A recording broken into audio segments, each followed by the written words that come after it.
नमस्कार दोस्तों, स्वागत है मेरे YouTube channel Indian Ayurvedic doctor पर। दोस्तों मैं हूं आपका दोस्त डॉक्टर MKS। जैसा कि आप सभी को पता है, अपन आभ्यंतर स्नेह कर रहे थे, लेकिन बीच में आवाज कट होने की वजह से क्लास डिसमिस हो गई थी।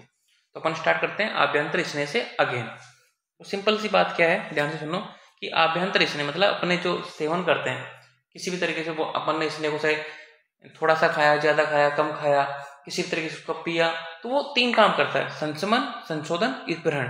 तो इसके लिए होता है कर्म अनुसार स्नेह के वे तीन होते हैं: संशमन, संशोधन, ग्रहण। संशमन समझो कि ये कब कब का सेवन करना है, कितनी मात्रा में करना है, वो सारी चीजें अपन डिस्कस करते हैं। भोजन के समय भूख लगने पर संशमन स्नेह का पान, इसमें मध्यम मात्रा में स्नेह का पान होता है अकॉर्डिंग टू भागवत। दोषों के समन हेतु संशमन स्नेह पान की दोष है, जो वात है, पित्त है, कफ है, उनका अगर शरीर में नाश करना है, उनको शरीर में शांत करना है, कोई डिजीज हो गया, ठीक है, कोई भी रोग हो गया, उसको शरीर में शांत करना है, तो उसके लिए जो स्नेह का पान किया जाता है, स्नेह का सेवन किया जाता है, वो संशमन के अंतर्गत आता है। तो इसमें क्या बोलते हैं आचार्य वाग्भट कि इसमें मध्यम मात्रा यानी जो 12 आवर्स घंटे में पच जाए। क्लियर। अब संशोधन की बात करते हैं। पूर्व रात्रि में खाए अन्न का ठीक से पाचन हो जाने पर प्रातःकाल शोधन स्नेह प्रयोग करो। कि भाई आपको बमन कराना है, विरेचन कराना, मतलब शोधन कराना है शरीर का, निरू लगवानी है, ठीक है, नष्ट करवाना, कुछ भी शोधन करना है, तो उसमें जो स्नेह पान होता है वो उसको कहलाता है संशोधन। ठीक है। तो ये कब करना है, मतलब भूखे पेट करना है। भूखा पेट कब होता है, जब पूर्व रात्रि में अपन ने जो रात को भोजन खाया था वो पूरी तरीके से पच जाता है ना, तो मतलब पूरे सुबह तक तो पच जाता है। ठीक है। हर जब अपन रात को भोजन करेंगे तो सुबह तक पच जाता है, तो मतलब पूर्व रात्रि में खाए अन्न का ठीक से पाचन होना है, प्रातःकाल शोधन स्नेह का प्रयोग करना चाहिए।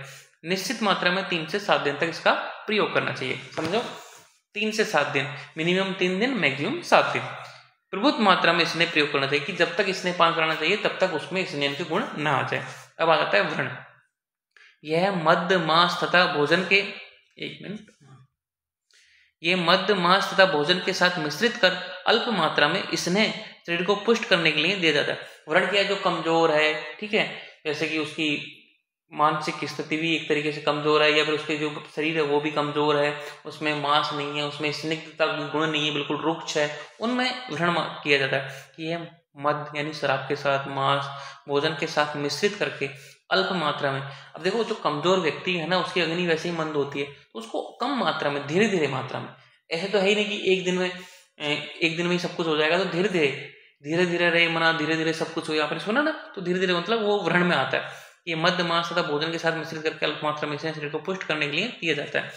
आचार्य चरक ने केवल शोधन और समन हेतु काल बताया, परंतु व्रण हेतु कोई नहीं बताया। क्यों? क्योंकि व्रण एक तरीके से अपन भोजन, भाई सुबह शाम अपन खाना खा रहे तो उसी के साथ ले लो, तो उसका एक स्पेसिफिक काल नहीं बताया, ओनली शोधन और समन के बताया। किसने? आचार्य चरक ने। ओके। आचार्य वाग्भट ने व्रण हेतु स्नेहपान, भोजन, मांस तथा अन्य भोज पदार्थों के साथ अल्प मात्रा 80 यानी 10 से 20 ग्राम देना बताया।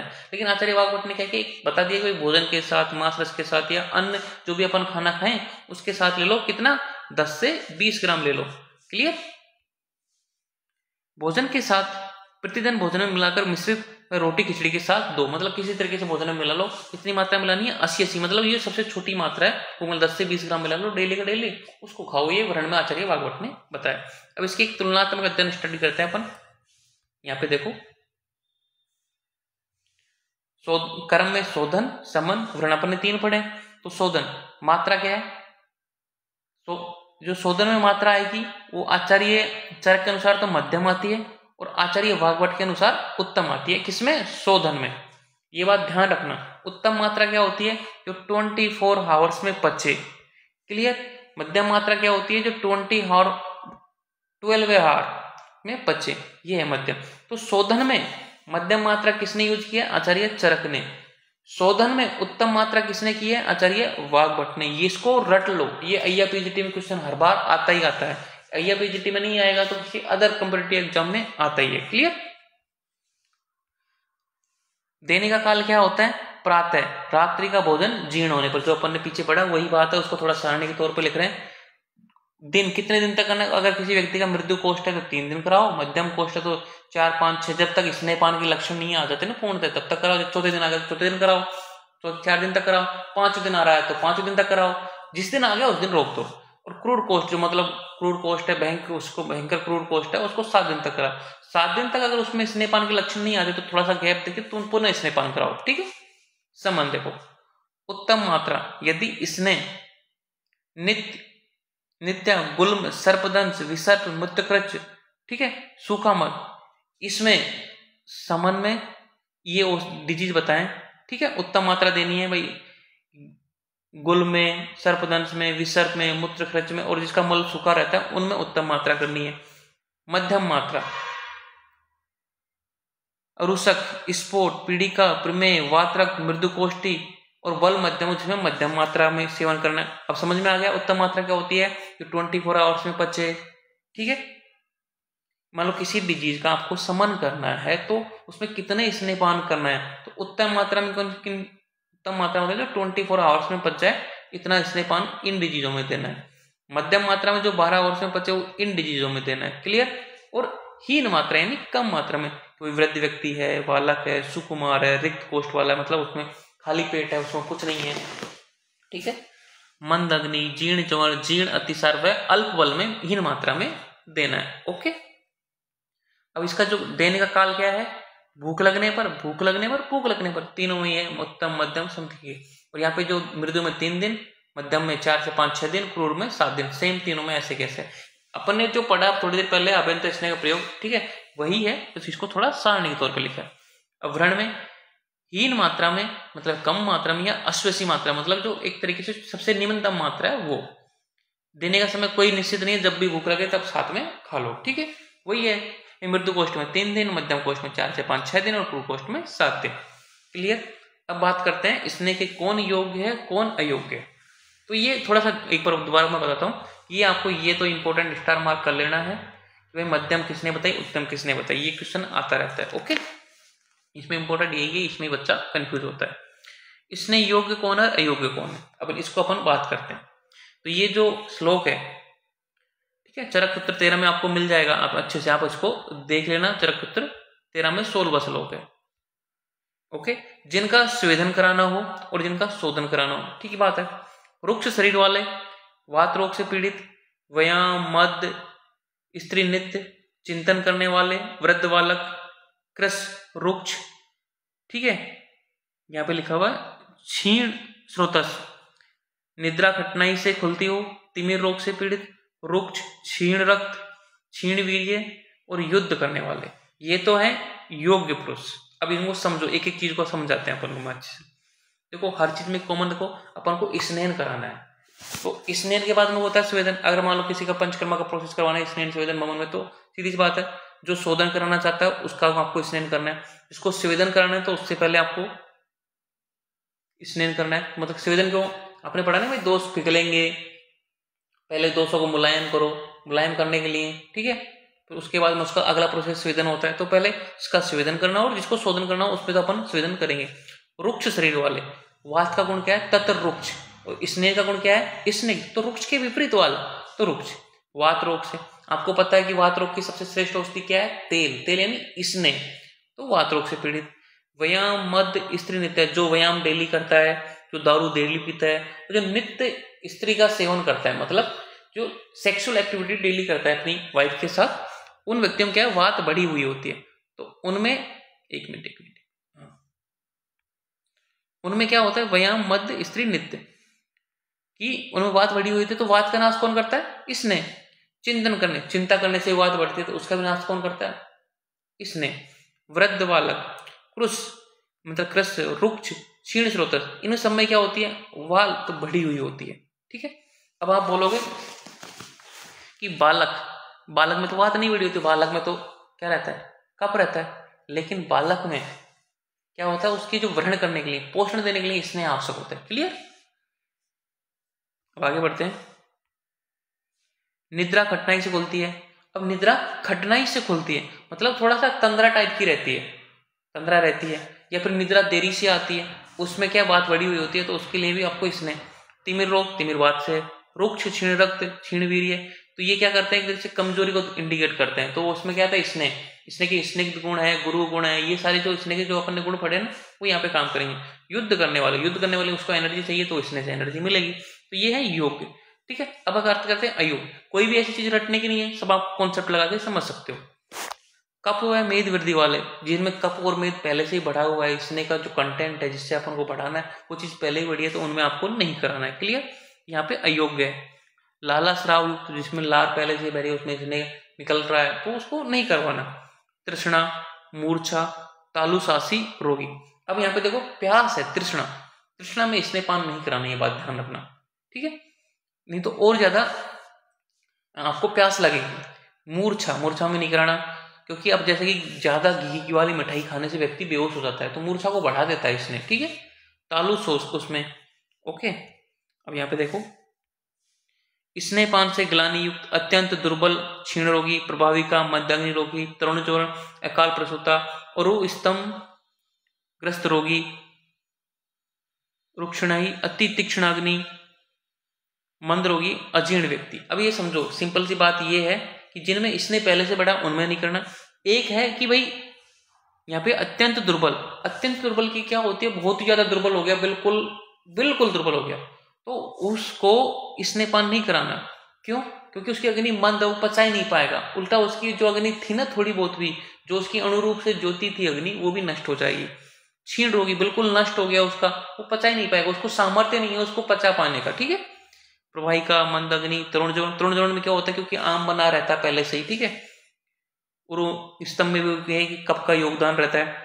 वो ये सारे डिजीज है ना, इनमें क्या होता है, एक तरीके से कफ इंक्रीमेंट है या फिर उसकी मंदग्नि है, इन वजह से वो उसको सामर्थ्य नहीं है पचाने में, या फिर वो पहले से जो चीज होगा इसने से वो उसमें पहले से ही है, तो उन डिजीजों में आपको इसको अयोग्य रखना, ठीक है। आप इसका श्लोक देख सकते हो, श्लोक है चरक सूत्र 13 में 61वां श्लोक है, क्लियर।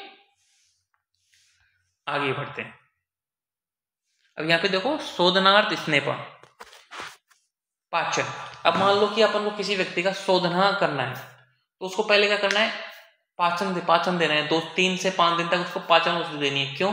क्योंकि कभी भी शोधन करते हैं ना, उसमें आम व्यवस्था नहीं होनी चाहिए। जैसे कि आप सभी को पता होगा कि मैंने अभी हॉस्पिटल ओपन किया है, न्यू है ना, अपना पंचकर्मा सेंटर शुरुआत की है, कल ही मैंने उद्घाटन किया, तो बच्चे फोन कर रहे थे सर वीडियो बना दो, तो मैं उसी पंचकर्मा के सेंटर पे एक बेड पे बैठ के बना रहा हूँ, ठीक है। अभी पेशेंट को क्या भर्ती नहीं किया आईपीडी में, लेकिन वो जल्दी स्टार्ट हो जाएंगे। अभी 1-2 प्रोसीजर की है, अगर मैं फ्री मिला तो वीडियो बनाऊंगा और यूट्यूब चैनल पे भी डालूंगा, आप देख लेना। तो बिना किसी देर के स्टार्ट करते हैं ना, क्यों अपन टाइम बर्बाद कर रहे हैं। पाचन, आहार से ठीक प्रकार से पाचन हेतु जठरा अग्नि को प्रदीप्त करने वाली औषध द्वारा ये पाचन क्रम किया जाता है, जैसे पंचकल चूर्ण, अग्नितुंडी वटी, चित्रगादी वटी, हिंगवादी वटी। क्योंकि पंचक्रम हेतु निराम अवस्था आवश्यक है, इसलिए आम दोष का पाचन द्वारा नाश करते हैं, जिससे स्नेहन कर्म हेतु अग्नि प्रदीप्त हो सके। कि भाई अपन को किसी व्यक्ति को स्नेहन करवाना है, ठीक है, किसी का मतलब आगे के प्रोसेस बमन कराना है, वेचन कराना है, वस्ती लगानी है, तो उससे पहले अपन को मान लो स्नेहपान कराओगे ना, उससे पहले उसको पाचन करो। किसका? आम का पाचन, उसकी अग्नि को बढ़ाना है क्या, ताकि वो स्नेहपान को पचा सके, उसके अवशोषित गुण हो सके, ताकि स्नेहपान के लक्षण दिख सके। उसके बाद उसका स्वेदन हो, स्वेदन के बाद में उसके जो अगला प्रोसीजर है वो कराया जा सके। वो कौन कौन से चूर्ण है, जैसे कि पंचकोल चूर्ण हो गया, अग्नितुंडी वटी हो गया, चित्रगादी वटी, ये आपको याद होनी चाहिए। फाइनल में आगे आप डॉक्टर बनने वाले हो, ठीक है। स्नेहपान का काल व विपरीत काल से उनसे उपद्रव, वेरी वेरी इंपॉर्टेंट है। अय्या पीजीडी में क्वेश्चन यहीं से आते हैं मोस्टली, जो आप पढ़ेंगे जो टॉपिक। तो ऋतु अनुसार स्नेहपान, ओके, कि कौन सी ऋतु में कौन सा स्नेह का पान करना चाहिए। जैसे कि ऋतु है शरद ऋतु, तो शरद ऋतु में घृतपान, तो इसका श्लोक ये लिखा, इसको आप पढ़ सकते हो अच्छे से, मैं आगे भी लिख रखा है मैंने, वापस मैं आपको बता दूंगा, क्लियर। तो ये भी चरक सूत्र 13 का श्लोक है, ये चरक सूत्र 13 का श्लोक है 18वां, ठीक है, आप इसको मेंशन कर सकते हो। अब देखो यहाँ पे लिखा हुआ कि ऋतु, इस शरद ऋतु में घृतपान सेवन करना चाहिए, ठीक है। वसंत यानी वैशाख ऋतु में वसा और मज्जा का सेवन करना चाहिए, और प्रावट ऋतु मतलब आषाढ़ और सावन में तेल पान का करना चाहिए। इसका अनुपान क्या है कि भाई अपन ने अनुपान क्या होता है कि बाद में उसको, जैसे किसी को कोई औषधि ग्रहण करी उसके बाद में अनुपान जिसके साथ लेते हैं, ठीक है, या फिर बाद में तुरंत साथ लेना, क्या अनुपान क्या होता है, औषधि के गुणों को बढ़ा देता है। तो ये तेल, जैसे अपन शरद ऋतु में घृतपान किया तो उष्ण जल, ठीक है, सर्पी सर्दी, ठीक है। वसंत वैशाख मतलब वसा मज्जा लिया, तो किसके साथ लेना है, मंड के साथ लेना है। और जो प्रावट ऋतु में अपन तेल पान कर रहे तो किसके साथ लेना है, यूज के साथ लेना है, या फिर सर्वत्र उष्ण जल देना चाहिए, ठीक है। समझ में आया? ये बड़ा बड़ा इंपॉर्टेंट, मोस्ट इंपॉर्टेंट ये है, यहाँ से क्वेश्चन आता ही आता है। कोई से भी एग्जाम देखना, कोई सा पेपर देखना, मोस्टली यहाँ से क्वेश्चन पूछा जाता है कि भाई शरद ऋतु में किसने स्नेहपान का, घृतपान का, वसंत ऋतु में वसा मज्जा का, और प्रावट ऋतु में तेलपान का करना चाहिए। यही काश्यप ने बताया है, सेम टू सेम, कोई चेंजेस नहीं है। अनुपान क्या बताया, उष्ण जल, और वसा में क्या बताया, मंड, और तेल में बताया यूज। ठीक है। स्नेहपान के विपरीत काल सेवन से उपद्रव, कहने का मतलब है कि भाई एक कौन सी टाइम पे स्नेहपान करना चाहिए, कौन सी ऋतु में किस टाइम करना चाहिए, अगर उसके विपरीत आप करोगे तो कौन कौन से डिजीज होंगे, ये भी आपको बताया। तो ये भी इंपॉर्टेंट है। तो ये जो सेक्शन है वो इंपॉर्टेंट है, वो अपन कर रहे हैं आज। तो स्नेहपान, वात पित्त रोगों में ध्यान से सुनो कि वात जो पित्त रोग है उसमें ग्रीष्म ऋतु में रात्रि में स्नेहपान करना चाहिए। क्लियर। और वात कफ रोगों में और शीत ऋतु में, ये देखो, या तो ग्रीष्म ऋतु में आपको स्नेहपान करना है तो कब करना है, रात में करना है, या फिर वात पित्त रोगों में स्नेहपान करना है तो कब करना है, रात्रि में करना है। वात कफ डिजीज में या फिर शीत ऋतु में आपको स्नेहपान करना है तो कब करना है, दिन में करना है। सूर्य निर्मल हो, निर्मल हो का मतलब सुबह का सूर्य या फिर शाम को 3 बजे के बाद का जो सूर्य है वो दिन का टाइम है, उसको मतलब ऐसा नहीं कि दोपहर के 12 बज रहे हैं तब करना है, नहीं, सूर्य निर्मल, उसकी जो तीव्रता है वो नॉर्मल रहे। अगर मान लो ऐसा अपन ने ये रूल फॉलो नहीं किया तो क्या होगा, उपद्रव क्या होगा। अगर मान लो आपने किया कि ग्रीष्म ऋतु में आपने दिन में कर लिया, क्योंकि रात्रि में तो अलाउ है लेकिन दिन में अलाउ नहीं है, लेकिन दिन में कर लिया तो क्या होगा, उपद्रव होगा। उपद्रव क्या होगा, मूर्छा, पिपासा, उन्माद, कामला।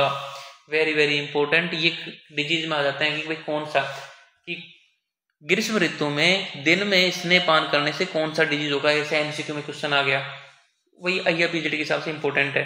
और जो जैसे वात पित्त रोगों में आपने दिन में कर लिया तो कौन से डिजीज होंगे, तो उपद्रव होंगे मूर्छा, पिपासा, उन्माद, कामला। इसी प्रकार से जो शीत ऋतु में आपको जो दिन में बताया, अगर आपने दिन में नहीं करके रात्रि में कर लिया शीत ऋतु में, क्या होंगे, आहना, अरुचि, शूल और पांडु। ये चार डिजीज आपको ये याद रखने, रट लो इनको। ठीक है। अब यहाँ पे देखो इसका एक ट्रिक आती है, मैं बताता हूं। यूके, उन्माद, यूके, कामला, यूके का PM, ठीक है, ये सही है। यूके यानी उन्माद, के से कामला, पी से पिपासा, एम से मूर्छा। तो ये हो गया किसका, ग्रीष्म ऋतु में। अगर मान लो अपने रूल फॉलो नहीं किया तो उसको पता है यूके का PM, और इसका कर देता अपन नीचे सापा, SAPA,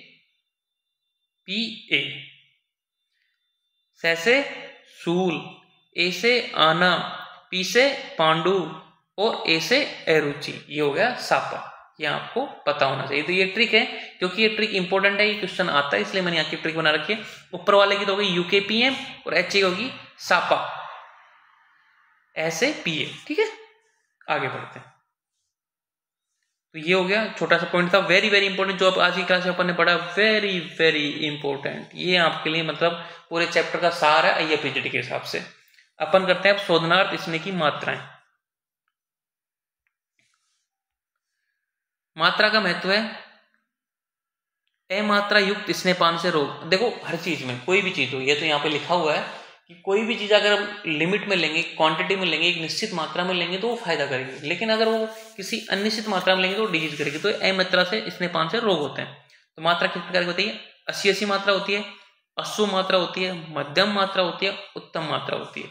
समझते हैं ये क्या है, पहले की 80 रोगों के दोष दूष बल अग्नि का विचार पहले करें, मतलब पहले करें। 80 30 ml स्नेह मात्रा दें, उसके बाद बढ़ाते जाएं।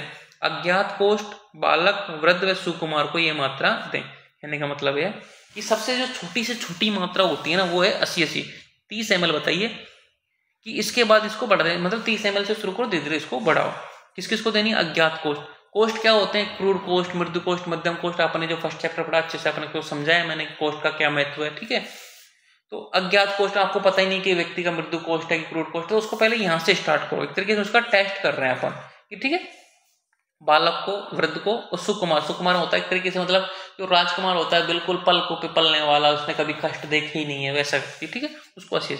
अश्व मात्रा, जिनका कोष्ठ मृदु होता है। देखो यहाँ पे क्लियर हो गया कि भाई जिसका मृदु कोष्ठ है उसको अश्व मात्रा देनी है। अग्नि अल्प है, जिनकी अग्नि कम है, अल्प इसने। अब ये अश्व मात्रा क्या होती है, जो मात्रा 6 घंटे यानी 2 प्रहर में जीर्ण हो जाए, मतलब जो मात्रा ऐसी इतनी मात्रा इसने की जो 6 घंटे में पच जाए वो क्या कहलाती है, अश्व मात्रा कहलाती है। क्लियर। अब देखो यह अल्प दोषों में यूज की जाती है। अब देखो मध्यम मात्रा, मध्यम बल दोषों में जो 12 घंटे में पचती है, उपयोग कौन कौन से होते हैं, प्रमेय, त्वक व रक्त विकृति में, इससे सुखपूर्वक स्नेह व शोधन हो जाता है। उत्तम मात्रा देखो, अधिक दोष बल में अगर मान लो बहुत ज्यादा दोष बढ़े हुए तो उत्तम मात्रा दो, तीक्ष्ण अग्नि में उत्तम मात्रा दो, जो 24 घंटे में बचती है उसे उत्तम मात्रा कहते हैं। 200 का 6 कर शरीर के बल को ये बढ़ा देती है। ठीक है, ये उत्तम मात्रा की बात हो गई। आगे बढ़ते हैं। अब यहाँ पे देखो मात्रा योग 80 क्या होती है, ये परीक्षण मैंने बोला कि टेस्ट करते हैं कि कोई भी कोष्ठ का पता नहीं है तो छोटी से छोटी जो मात्रा दी जाती है उसको टेस्ट करें। 80 मात्रा। अश्व यानी जो 6 घंटे में बच जाए, ये किसको दी जाती है, यह काश व अवर व बालक वृद्ध सुकुमार मंदग्नि जवर को दी जाती है। मध्यम शोधन हेतु दी जाती है, कुष्ठ प्रमेय वात्रक स्फोट पीड़िका शोधन हेतु प्रयोग होती है। उत्तम तीक्ष्णी सर्पदंश उन्माद अपस्मार मूत्रगत विसर्म यह नित्य इसने प्रयोग में ये उत्तम मात्रा दी जाती है। आचार्य सुश्रुत ने इसने जीर्ण काल के आधार पर कितनी बताई है, 5 मात्रा बताई आचार्य सुश्रुत ने। कौन कौन सी, एक तो जो भाई 3 घंटे में पचने वाली, एक 6 में, एक 9 में, एक 12 में, एक 24 में, इस तरीके से 5 डिवाइड किए किसने, आचार्य सुश्रुत ने 5 मात्रा बताई है। ये आपको ध्यान रखनी है अगर कोई पूछ ले तो अकॉर्डिंग टू आचार्य सुश्रुत कि अल्पदोष अग्नि प्रद्युत, तो 3 ओवर में जो पच जाए उसको अल्पदोष में देनी है, और अग्नि प्रद्युत करने के लिए धीरे धीरे थोड़ी थोड़ी मात्रा डालते हो। जैसे अग्नि प्रद्युत होती है इसने से, ये बात ध्यान रखना, ज्यादा इसने अग्नि को मंद करता है, लेकिन निश्चित मात्रा में दिया गया इसने अग्नि को प्रदीप्त करता है। ठीक है, जैसे घी का दिया होता है जलता रहता है थोड़ा थोड़ा, एकदम ज्यादा डाल दो घी दिए में, उसको बत्ती को डुबो तो पूरी दिया बुझ जाएगा, लेकिन दिए में बत्ती से नीचे थोड़ा घी रखो वो पूरी रात जलता रहेगा, वैसा ही है। 6 ओवर में व्रणीय है वे मध्यम दोषों में देना है, मतलब व्यक्ति को तरोताजा पुष्ट बनाने के लिए, पौष्टिक बनाने के लिए, स्निग्ध बनाने के लिए, ठीक है, बल देने के लिए। 9 ओवर में बहु दोषों में देनी है। ठीक है, 12 ओवर्स में किसको देनी है, जो 12 जो गलानी मूर्छा मद। 24 ओवर में कुष्ठ विष उन्माद और ग्रह अपस्मार में ये देनी है 24 ओवर्स वाली मात्रा। तो ये आपको ध्यान रखना चाहिए सुश्रुत के अनुसार। ये आपको अगर याद नहीं होती है तो कोई बात नहीं, लेकिन ये आपको याद रखनी है। क्लियर, आचार्य चरक वाली तो याद रखनी है। अब यहाँ पे देखो शोधनार्थ स्नेहपान विधि, तो ये अपन अभी करें, देखा अगली क्लास कितना बड़ा है ये बड़ा टॉपिक है, इसको अपने नेक्स्ट क्लास में करेंगे। ठीक है, पूर्व क्रम ये सारी चीज अपन अगली क्लास में करेंगे। आई होप आपको मजा आ रहा होगा, क्योंकि अभी मैंने पंचकर्मा सेंटर डाला है तो अच्छे से मैं बताऊंगा थोड़ा, लेकिन टाइम कम है, बच्चों के एग्जाम आ गए तो थोड़ा मुझे खींचना पड़ेगा, लेकिन फिर भी आप पंचकर्मा से संबंधित कोई भी डाउट हो तो मुझसे आराम से आप पूछ सकते हो। ठीक है, मिलते हैं नेक्स्ट क्लास में, तब तक के लिए जय हिंद, जय भारत, जय आयुर्वेदा।